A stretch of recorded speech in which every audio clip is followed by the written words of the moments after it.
ሰላም የተወደዳችሁ ኦርቶዶክሳውያን በያላችሁ በሰላም እግዚአብሔር ከእናንተ ጋር ይሁን።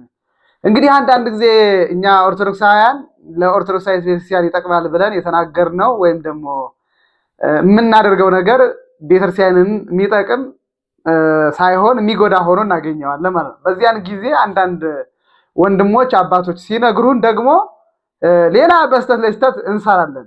በልክና በትዕቢት እኔ ያልኩት ብቻ ትክክል ነው ብለን ስንከራከር አጀንዳ እየተቀበልን ከጠላትም ከወንድምም አጀንዳ እየተቀበል ስንከራከር እንውላለን ማለት ነው።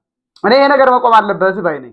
አሁን ማድረግ ያለብን የሚያስታርቀን የቤተክርስቲያን መጽሐፍ አለ። አንድ የሚያረገን የቤተክርስቲያን አስተምህሮ አለ።